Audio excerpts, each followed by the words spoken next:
Right, for today's talk, I'm very happy to introduce our speaker, Andrea Wulf. Andrea trained as a design historian at the Royal College of Art and is the co-author of This Other Eden, Seven Great Gardens and 300 Years of English History. She's written for the Sunday Times, the Financial Times, the Garden and the Architect's Journal, and is a regular reviewer for the Guardian and the TLS, Times Literary Supplement, and several other newspapers. I've gleaned all that information from the back flap of Andrea's new book, The Brother Gardiners, which is available in Waterstones in Piccadilly and Hatchards in Piccadilly immediately after the talk. Signed copies, I believe, as well. So, Andrea. Well, thank you very much. So I'm very grateful that you all came at a day where you should all be really in your garden or in a park. And as Rupert said, I'm going to talk about my new book, The Brother Gardiners. And I thought I'll tell you a little bit, before I start, I'll tell you a little bit how I became obsessed with the British obsession with gardening. When I came from Germany in the mid-1990s to England, I was rather surprised how everybody seemed to be talking about gardening. Everybody, young and old, seemed to think a day spent in the, digging in the flower beds is really great entertainment. There's something like 4,000 private gardens open to the public. I think England must be the only country which has TV gardening celebrities. So in Germany, I was brought up slightly differently, and I'd always associated gardens with, half-empty flower beds with a few pansies. And soon I found myself with my new English friends talking about their allotments, their horticultural successes and failures in their garden, while my German friends still think it's rather odd that I'm writing about gardening. Because the Germans, I think, have a slightly more regimented approach to nature. They, instead of planting glorious herbaceous borders, they are obsessively trimming their hedges with a ruler. On one occasion, a neighbor actually sent a local policeman to our house to inform and warn my parents that our hedge was exactly 4 inches growing too close to the pavement. And because a proper German hedge looks like this, or like this, or like this, or like this. This is actually quite adventurous already because you can see the shrubs in front of the house are slightly irregular. I took these pictures. I hope nobody's German in this room. I took these pictures last time when I went to Germany, and I had a big discussion with some friends about this theory of mine that the British are a nation of gardeners and the Germans aren't. And some of my friends thought I'm a bit harsh on the Germans and said, there are nice gardens in Germany, which there are. But I thought, well, I'm talking a little bit more about a kind of general feel to it. And so we thought, okay, let's just walk through the neighborhood and see what we see. And all these pictures I've just shown you are from one street. So after that little walk, everybody was convinced, especially when we came to this garden at the end of the street, which is as English as a German garden can get. But let's go back to England. So I got really obsessed with this obsession, and I kind of set out to find out where it all began. And what I found was an amazing story of friendship, of competition, of the empire, and also of the Royal Society. It's a story of a garden revolution in the 18th century. It's about a network of men, botanists, gardeners, scientists, plant hunters, all but one who was were fellows of the Royal Society.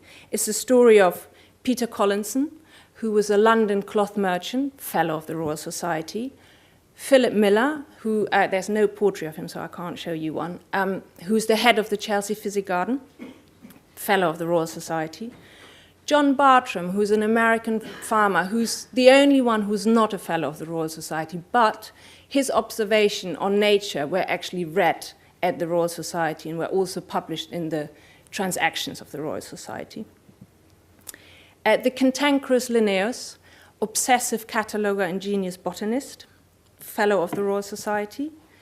Daniel Solander, his charming pupil, also a fellow of the Royal Society. And Joseph Banks, nominal director of Kew Gardens and also the president of the Royal Society. So together, they really changed the world of botany and horticulture. And our flower beds today are really crowded with the suburban descendants of the plants they collected from South Africa, from India, from the North American colonies, and from Australia. They're the offspring of the species that Miller grew in Chelsea, in the Chelsea Physic Garden, that Banks collected for Kew, and that Bartram sent from the North American colonies. And if you think of the English kind of rolling parkland, the kind of epitome of the green and pleasant land, it is populated with foreign species. And without those, we would be deprived of the spectacular effect of glossy evergreens, of amazing autumn foliage, of many colorful shrubs. So the garden revolution of the 18th century has really left a lasting legacy on the landscape, but also, I believe, in the nation's psyche. But let me take you to London. I mean, you are in London, but let me take you back to London on a cold January morning in 1734, when Peter Collinson, the cloth merchant, is rushing from his office in Gracechurch Street in the City of London down to the docks at the Thames. And on his way, he can see the kind of clusters of ship masts dancing over the rooftops. He can hear the cries of the stevedores while they unpack their precious goods from the ships which have arrived from distant countries. And what arrives is teas and silks from China, sugar and coffee from the West Indies, spices from the East Indies, corn and tobacco from the North American colonies. But Collinson is not picking up wool or cotton. He is expecting the most exciting merchandise he's ever received, 2 boxes of plants and seeds. And when he opens the box, he sees hundreds and hundreds of seeds, all neatly wrapped up in paper, a few living plants, and to his great astonishment, he sees 2 flourishing cuttings of the Kalmia. No one in England had ever seen the Kalmia. The only thing they'd seen is this drawing by Mark Catesby, and Collinson had fallen in love with this kind of pink, puckered blossom which opens like little mini umbrellas. And the 2 boxes were sent by John Bartram, who was an American farmer who lived in this house just outside Philadelphia. It still exists, a wonderful garden still. And the 2 boxes are really they are the first of many, many hundreds which would cross the ocean over the next 40 years. And they are the beginning of the most important horticultural friendship of the 18th century. Together, Collinson and Bartram would transform the English landscape. Very quickly, Collinson set up a subscription system whereby English gardeners would pay an annual sum of 5 guineas, and for that they would get a box every year with seeds, exactly 105 different American species. Slowly, over the years, a kind of rhythm developed whereby Bartram would go on plant hunting trips every autumn across the colonies to fill his boxes with the seeds, and then he would send the boxes to London. They would arrive there in spring, and Collinson would then distribute the boxes to the English gardeners. And over the years, Bartram kind of traveled thousands and thousands of miles. He'd go to Pennsylvania, Virginia, Florida, Georgia, Carolina, everywhere. And he would climb up trees to get the best cones from the top of the tree. He'd ride down deserted mountain trails, and he'd really cross the most spectacular landscape. And he would describe everything in loving detail to Collinson. So there are hundreds of letters where he describes what he sees. So Collinson could literally follow him step by step from the comfort of his armchair. Many of the sought-after trees grew in the Appalachian Mountains, and this is an illustration of the Shenandoah National Park today. And when Bartram arrived there in autumn, he would see these mountains blanketed in trees, each crown adding to the patchwork of autumnal red and orange. There were scarlet oaks, there were maples, there were dogwoods, there were conifers such as eastern hemlock, there are evergreens such as Kalmia and rhododendrons, all of which Bartram would send regularly. But they didn't just exchange information about the landscape and the plants, they also complained a lot to each other. They kind of became a squabbling old bickering couple over the years. So, for example, when Collinson wrote that English gardeners wanted more and different species, Bartram wrote back saying, "I have sent seeds of almost every tree and shrub from Nova Scotia to Carolina. Do they think I can make new ones?" And at another time, Collinson sent a hat to Bartram and was rather surprised to receive a letter months later, because these arguments kind of take years sometimes because of the postal delay. So months later, he gets a letter from Bartram in which Bartram complains about the rotten, moldy hat that Collinson had sent. And then Collinson writes back saying, "My cap, it's true, had a small hole or two, but instead of giving it away, I wish thee had sent it back again. It would have served me 2 or 3 years in the country in rainy weather." Now, when Bartram received that letter months later, he then replied that he hadn't believed that Collinson could have put such a bad hat into the box. "I thought some sorry fellow had thrown it in." So it kind of goes backwards and forwards over years.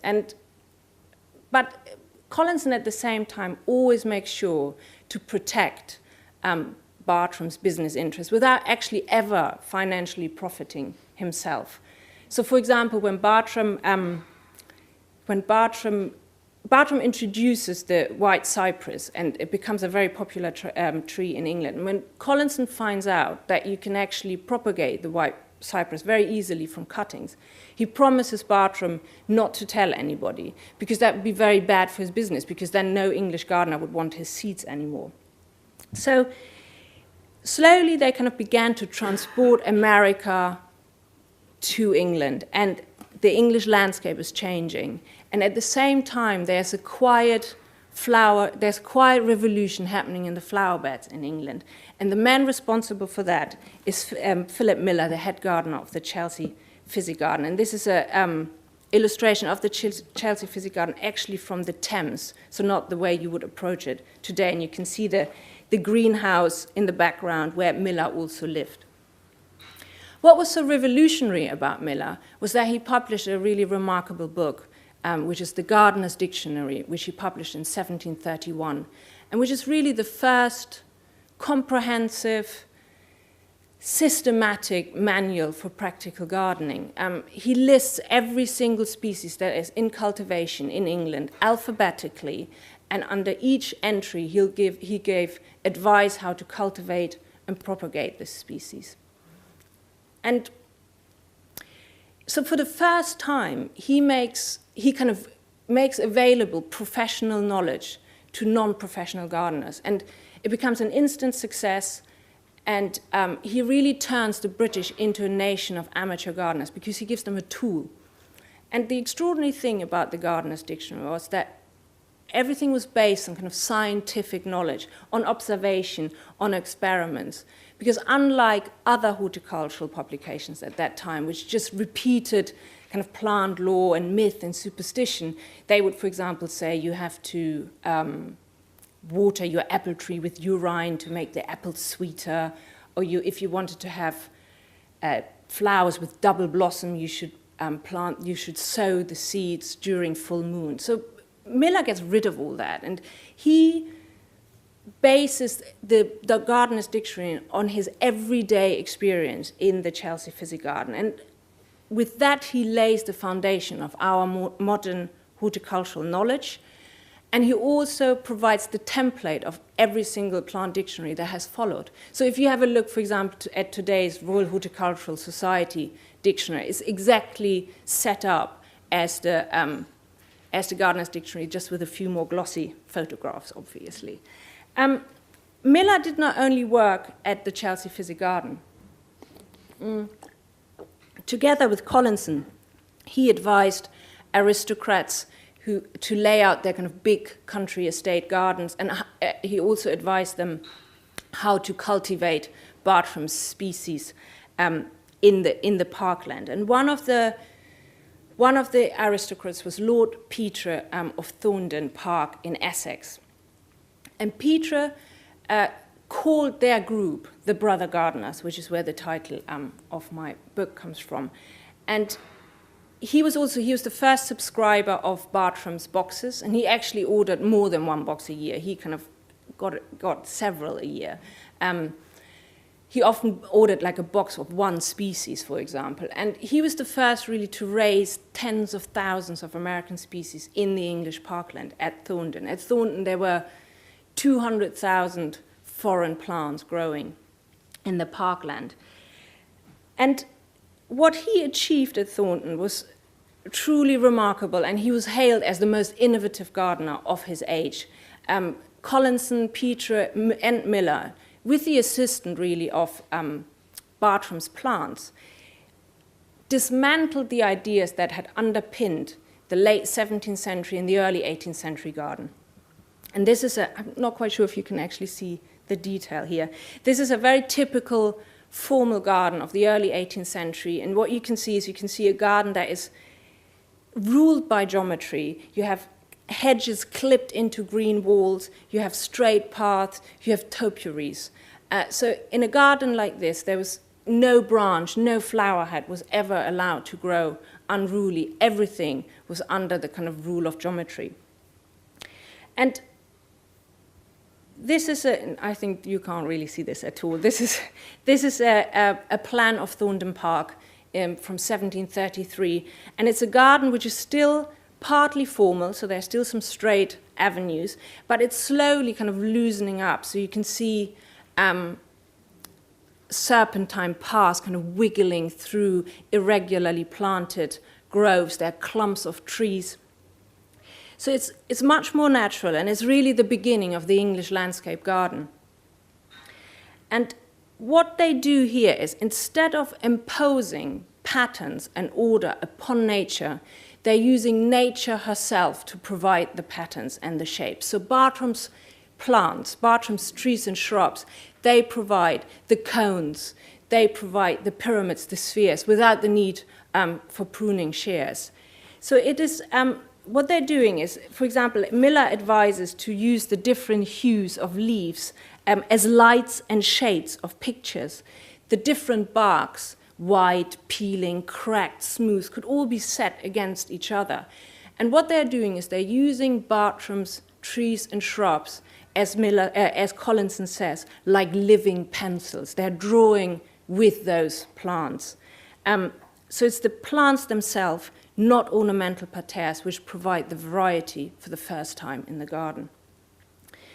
Until Bartram sent his boxes, for example, autumn was a fairly lustrous affair in England. But now what they can do is they can set the yellow of the tulip tree leaves, for example, against the glowing red of the maples. They can scarlet oak and ash trees compete with the liquid amber, with the kind of dark aubergine purple of liquid amber.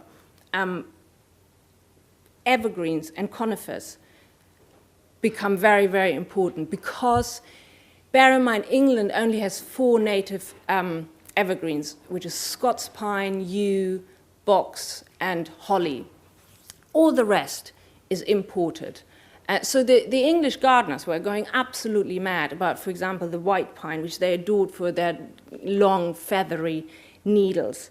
And so American species brought, for the first time, all year-round beauty to the garden. So suddenly winter was not anymore a dull affair because it was populated with the evergreens and the shrubs from America. Color was everywhere. So, for example, Bartram introduced witch hazel.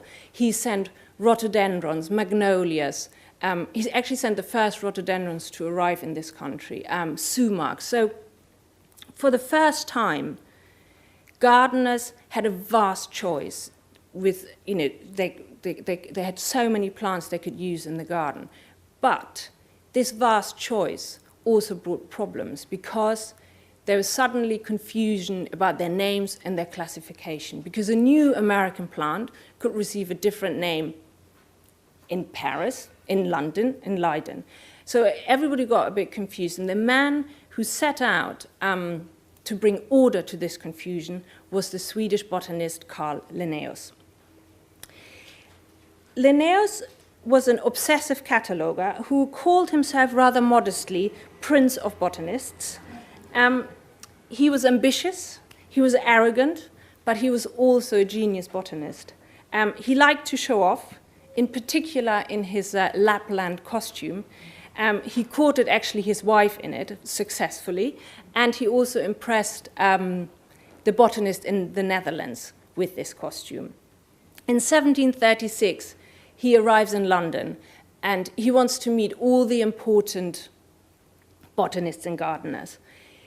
The first person he wants to see is Peter Collinson, and then he goes and sees Miller. And what he wants to do is he wants to publicize his new classification system, the so-called sexual system, because it's based on the reproductive organs of a plant. Linnaeus's method was very simple and straightforward, and basically everybody who could count would be able to master it. He divided the world of flowering plants into 23 classes according to the number of the stamens, the male organs, which he called husbands. These classes were then further distinguished by the numbers of the pistils, the female organs, which he called wives. But the English botanists were shocked by the indecency of the system. Collinson, for example, wrote to Bartram, "It tends but to embarrass and perplex the study of botany." And many botanists were rather irritated, say, or scandalized to find that plants were actually making love in the flower head, which wasn't helped by the fact that Linnaeus called the flower head the bridal bed. Nor did it help that, according to Linnaeus, one wife frolicked with 6 husbands in the lily's flower head, while tulip trees enjoyed 20 males or more in the same marriage. Marigolds and ash trees were even more promiscuous, since their flowers contained husbands that lived with wives and concubines. So the whole plant world was suddenly seemed to be involved in this big horticultural orgy. So unsurprisingly, Linnaeus failed to convince the English gardeners and botanists. In fact, one botanist said that the sexual system was too smutty for British ears. The English were equally reluctant to accept Linnaeus's naming system, which he introduced in 1753, and which to the day is the international standard of plant names. Again, like with the sexual system, it was very simple and very straightforward what he suggested, because until then, plant names were rather long and complicated, because each plant name had to include a description of the plant. So the modern Kalmia Angustifolia was called this. I'm not attempting to pronounce this, but in English this means evergreen dwarf laurel with oblong narrow leaves growing in bunches which are placed opposite. So that's a bit of a mouthful if you want to use that as a name. So what Linnaeus does is he invents a new system where he gives every plant a 2-word name, a bit like a first name and a surname. So, for example, the surname is the name of the genus, like magnolia or like Kalmia. And to this he adds another name, which is like the Christian name, which signifies the individual species, like grandiflora or angustifolia. The new naming system also gave Linnaeus power to confer immortality, because he could name plants in the honor of fellow botanists, but because he had a slightly nasty streak, I should say. So there are some wonderful plants like the Kalmia, which is named after Per Kalm, his pupil. There is the Rudbeckia, which is named after his teacher Olaf Rudbeck. But he didn't only have to name pretty plants, there are also weeds which need names. So his enemy, one of his many enemies, Johann Georg Siegesbeck, who worked at the Botanic Garden in St. Petersburg and who had very publicly criticized the sexual system, he is remembered with the Siegesbeckia, which is a stinking weed which thrives in wasteland.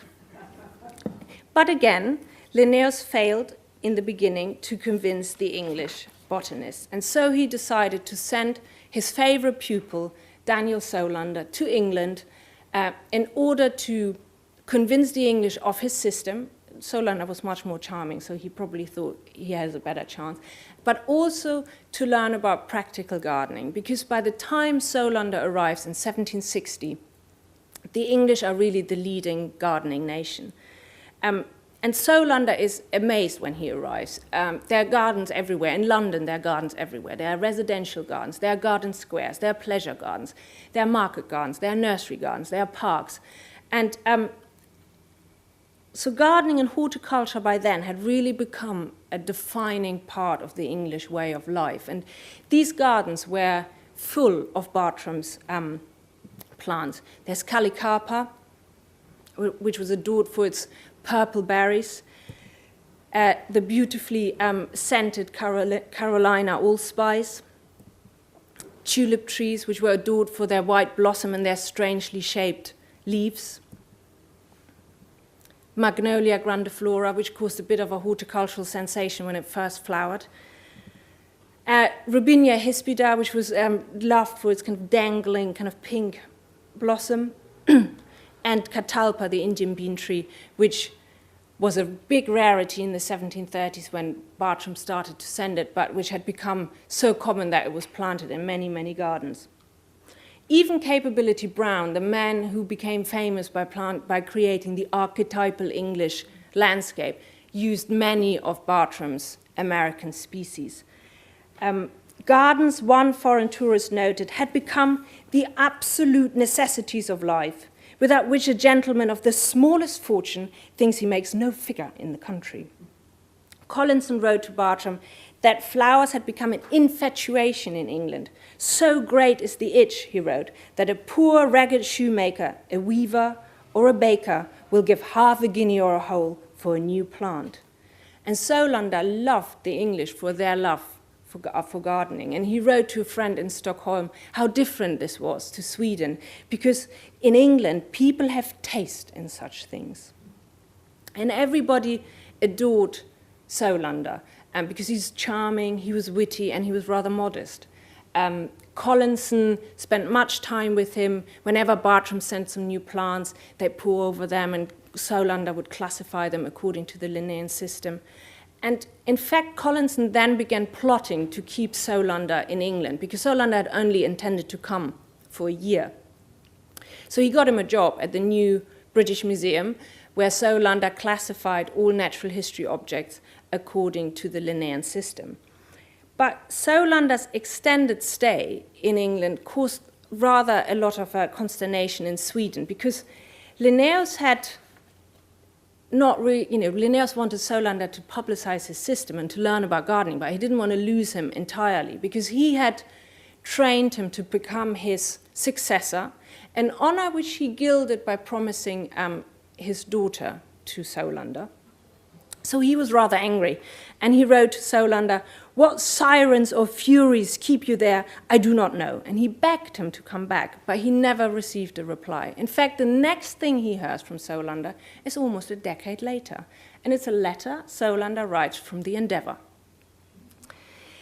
In 1768, Solander embarks on the most daring voyage the English had planned, and he joined Captain Cook and Joseph Banks on the Endeavour, and they circumnavigated the globe. Banks was 10 years his junior. He was then a young man, rather handsome, I think, then. Got a bit fatter later. He was adventurous, and he was one of the wealthiest landowners in the country. And like the other Brother Gardiners, Banks had adored botany and plants since childhood. And he'd spent, when his mother moved to Paradise Row, for example, which is next to Chelsea Physic Garden, he spent much time amongst Miller's collection. And he'd also spent much time in the reading room of the British Museum, where he met Solander and where they became great friends. So in August 1768, they set sail, and 3 months later, they arrive in Rio de Janeiro. And they can't wait to go and pick some South American plants. But there's a problem. The Portuguese governor thinks they're spies and says, you're not allowed to go ashore. And so they are kind of like on the Endeavour, looking through their telescopes, and they're seeing this amazing flora in front of them. They're seeing trees laden with exotic fruits, bougainvillea dripping with pink blossom, so close and still so far. And Banks writes a letter at that particular moment, which I think expresses very much how these men felt about their passion and their plants. So he writes to a friend that he felt like a Frenchman laying swaddled in linen between two of his mistresses, both naked and using every possible means to excite desire. They sail on to Tahiti, which they thought to be a paradise, which is partly due to the magnificent plants they find there, but also they're rather charmed by the island's women. Banks raved about a very pretty girl with a fire in her eyes, only complaining that the open huts, that the kind of lack of privacy in the open huts did not allow them of putting their politeness to every test. After 3 months, they leave and they sail to New Zealand. And then about almost 2 years after they've left England, they arrive at a place where no white man has ever been, the east coast of Australia. And they are just astounded by the strange flora they see there. Eucalyptus trees, the Banksia, which was later named after Banks, Callissimon, the bottle brush. In fact, they find so many new species that they call the place of their first landfall Botany Bay. When they return to England in July 1771, their portfolios are filled to the brim. They bring something like 30,000 dried specimens, 3,600 species, and 1,400 species which are new to the English botanists. And they are celebrated like heroes, actually then much more than Captain Cook. And over the next years, Banks kind of begins to use his fame to turn London into the center of botany and scientific inquiry. He sends plant hunters across the globe. He asks army officers, missionaries, diplomats from distant countries to send back plants to London. He becomes the president of the Royal Society. He turns his house at Soho Square into an Academy of Natural History, and he becomes the director, the nominal director of Kew. But at heart, he really remains a field botanist. So whenever a plant, kind of takes his fancy, he'd jump out of the coach and pick it. His friends teasingly call him a Newfoundland dog on a day trip on a river because he repeatedly jumps into the river to fetch some aquatic plants. And he actually once gets arrested as a highwayman because they find him crawling in a ditch, stuffing his bags full of plants. But unlike Collinson, Banks doesn't collect for beauty or for botanical completeness. He really believes that botany will bring economic profit to the nation. And the first step in this endeavor is to turn Kew into an engine of colonial growth and into a storehouse of the empire. So the idea is to find lucrative plants in the colonies, bring them to Kew, propagate them, cultivate them, test them, and then send them to other colonies. So, for example, it's his idea to take tea plants from China and to bring it to Assam in India, or to take cotton plants from India and to bring it to the West Indies. And another such project is his idea to transport the breadfruit tree from the East Indies, where he has seen them, to the West Indies, because he believes it would be very good food for the slaves on the plantations there. So it is Banks who sends the Bounty in 1787 under the command of Captain William Bligh to the East Indies to pick up some breadfruit trees. Now, we all know that that venture didn't go quite to plan, and the last thing Captain Bligh sees of his breadfruit trees are 1,015 of them, neatly potted up in the great cabin of the Bounty. So this is a detail of the Bounty, of the great cabin. And so every single circle is a plant pot with a bread tree. So what Banks did, because Banks organized this trip, what Banks did is he turned the Bounty into a floating garden. It's the first time that a ship ever crossed the ocean purely equipped for plant transport. The only cargo on the Bounty was the water which they needed to water the plants. Well, but Banks and Bligh didn't despair. So once Bligh somehow made his way back, he gets sent out again, and he successfully, in the next voyage, he successfully transplanted breadfruit trees to the West Indies, where they still grow. At the same time, plants come flooding in from the emerging empire. Something like 6,000 species arrive in the 18th century alone. And many of our popular garden plants today grew first in Kew. So, for example, fuchsias from South America, dahlias from Mexico, hostas from Japan, the first Asian hydrangeas and magnolias, the first tree peony from China, all grew in Kew for the first time.